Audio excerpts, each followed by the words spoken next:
Assalamualaikum warahmatullahi wabarakatuh. Kami akan mempresentasikan jurnal yang sudah kami review dengan judul Data Warehouse untuk Pengelolaan Penjualan PT Lippo Karawaci Tbk. Belum lanjut materi, saya akan memperkenalkan anggota-anggota saya. Yang pertama ada Laras Permatasari NIM 1801550050. Yang kedua saya sendiri Yulina Rizkyani Saputri NIM 1801550058. Dan yang terakhir adalah Rizky Robi Setiawan NIM 1801550072. Pertama yaitu latar belakang. PT Lippo Karawaci Tbk merupakan suatu perusahaan yang bergerak di bidang properti, mulai dari penggadaan tanah sampai dengan pembangunan serta maintenance. Oleh karena itu, PT Lippo Karawaci Tbk termasuk perusahaan besar, di mana data-data perusahaan berjumlah cukup banyak per harinya. Selain itu, PT Lippo Karawaci Tbk juga mengalami kesulitan dalam mencari data yang lama, karena data yang lama telah diupdate secara langsung atau disebut real time. Data warehouse dapat menanggulangi masalah yang terjadi pada PT Lippo Karawaci Tbk. Data warehouse dapat mengekstrak dan mengolah data pada database secara otomatis, tidak seperti sistem yang lama yang masih menggunakan sistem manual atau sering disebut dengan query. Selanjutnya kita bahas metodologi penelitian yang ada pada PT Lippo Karawaci Tbk. Metodologi perancangan data warehouse yang digunakan antara lain yang pertama metode analisa, yang kedua metode perancangan sistem.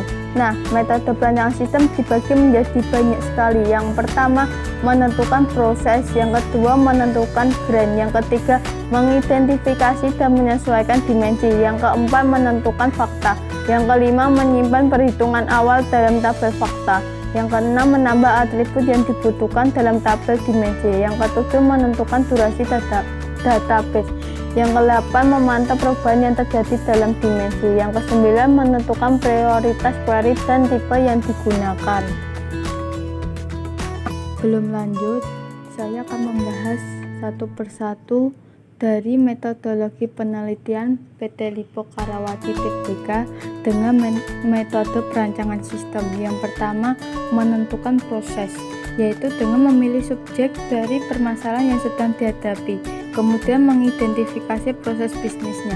Yang kedua menentukan grand. Menentukan grand yaitu dengan menentukan tabel fakta serta mengidentifikasi dimensi pada tabel fakta tersebut. Yang ketiga mengidentifikasi dan menyesuaikan dimensi, yaitu dengan mengidentifikasi dimensi dalam detail yang secukupnya. Untuk mendeskripsikan sesuatu dimensinya harus disesuaikan. Yang keempat menentukan fakta, yaitu dengan menentukan fakta-fakta dari tabel fakta yang akan digunakan dalam data map.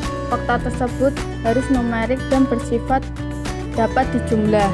Kelima, menyimpan perhitungan awal dalam tabel fakta, yaitu dengan mengkalkulasi fakta-fakta yang sudah ditentukan dan kemudian akan dilakukan penyimpanan pada tabel fakta. Keenam, menambahkan atribut yang dibutuhkan dalam tabel dimensi, yaitu dengan menambahkan keterangan pada tabel dimensi sehingga dapat lebih mudah dimengerti oleh pengguna. Yang ketujuh, menentukan durasi database, yaitu menentukan waktu pembatasan data yang diambil dan dipindahkan ke dalam tabel fakta. Yang ke-8 memantau perubahan yang terjadi dalam dimensi, yaitu dengan mengamati perubahan dimensi-dimensi pada tabel dimensi. Yang terakhir ke-9 menentukan prioritas query dan tipe yang digunakan, yaitu dengan mempertimbangkan pengaruh dari perancangan fisikal seperti keberadaan ringkangan, sumeris, penjumlahan, agregat, administrasi, backup, kinerja indeks, dan keamanan. Untuk selanjutnya, hasil penelitian. A. Analisis kebutuhan data dan informasi. Berdasarkan analisis pada PT Lippo Karawaci Tbk, kebutuhan data dan informasi dalam kegiatan penjualan adalah sebagai berikut. A. Mengetahui hasil penjualan tiap bulannya. B. Melihat jumlah unit yang terjual. C. Melihat perubahan harga yang terjadi. D. Melihat bagaimana cara pembayaran dapat mendukung kemajuan perusahaan. Beberapa masalah yang dihadapi perusahaan berkaitan dengan kebutuhan data dan informasi antara lain: A. Pihak eksekutif mengalami kesulitan ketika proses pengambilan keputusan. B. Para pihak SAD atau Departemen Penjualan mengalami kesulitan dalam membuat laporan bulanan. C. Pihak MIS atau Divisi IT mengalami kesulitan dalam mengumpulkan permintaan data. D. Belum ada suatu aplikasi yang bisa dengan mudah memberikan laporan ke pihak eksekutif tentang kegiatan yang sedang berlangsung. Berdasarkan masalah yang dihadapi oleh PT Lippo Karawaci Tbk, maka solusi pemecahan masalah yang diusulkan adalah sebagai berikut. A. Merancang data warehouse yang berisi data penting dari OLTP perusahaan. B. Merancang aplikasi data warehouse dan OLAP. C. Merancang aplikasi data warehouse yang dapat diakses oleh divisi yang membutuhkannya. B. Arsitektur data warehouse. Rancangan data warehouse yang diusulkan menggunakan data warehouse dengan arsitektur terpusat. Berikut ini adalah gambar arsitektur data warehouse pada PT Lippo Karawaci Tbk. Ini adalah gambar arsitektur data warehouse-nya. C. Rancangan data warehouse. Perancangan data warehouse dimulai dari langkah-langkah sebagai berikut. 1. Menentukan proses. Proses bisnis dalam perencanaan data warehouse pada PT Lippo Karawaci Tbk. 2. Menentukan grain.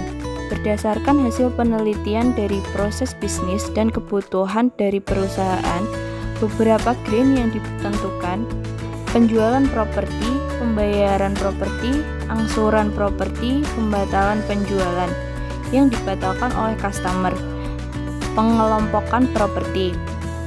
Untuk yang ketiga, mengidentifikasi dan menyesuaikan dimensi. Dimensi yang terdapat dalam data warehouse PT Lippo Karawaci Tbk antara lain dimensi unit, dimensi closer, dimensi company, dimensi waktu, dimensi project, dimensi pembeli, dan dimensi penjual. Untuk yang keempat, menentukan fakta. Berdasarkan hasil analisis kebutuhan data dan informasi pada PT Lippo Karawaci Tbk, maka dapat dibuat tabel sebagai berikut, yaitu tabel hubungan fakta dan measure.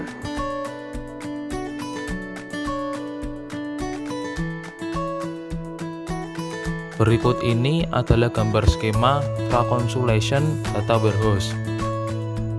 Selanjutnya, D. Analisis kapasitas penyimpanan dan pertumbuhan data. Perubahan yang dilakukan pada database, add, update, dan delete akan mempengaruhi kapasitas media penyimpanan data. Database yang mengalami perubahan akan mempengaruhi data warehouse yang menggunakan database tersebut sebagai sumber. Yang E. Rancangan DTS atau disebut juga Data Transformation Service. Transformasi data adalah proses pemindahan dan perubahan format data yang diperoleh dari kegiatan operasional perusahaan ke dalam suatu media penyimpanan sementara yang akan digunakan sebagai sumber data bagi data warehouse. Ya, berikut ini adalah gambar rancangan transformasi datanya. Ini adalah gambar hasil implementasi data warehouse. Kesimpulannya, setelah melakukan analisis dan perancangan data warehouse pada PT Lippo Karawaci Tbk, dapat ditarik kesimpulan sebagai berikut. Yang pertama, data warehouse menyediakan data untuk analisis yang mendukung pengambilan keputusan, bukan menyediakan solusi secara langsung seperti yang disediakan oleh aplikasi DSS. Yang kedua, aplikasi data warehouse menyajikan laporan multidimensi dan bersifat dinamis, di mana user dapat melihat laporan berdasarkan dimensi-dimensi yang ada sesuai dengan kebutuhan. Yang ketiga, aplikasi data warehouse menyediakan laporan dalam bentuk grafik yang memudahkan pihak eksekutif dalam menganalisa data dan membuat keputusan. Demikian video presentasi kelompok kami. Semoga apa yang kami sampaikan bisa bermanfaat untuk kalian yang menonton video ini. Jangan lupa like, komen, dan share video ini. Terima kasih. Wassalamualaikum warahmatullahi wabarakatuh.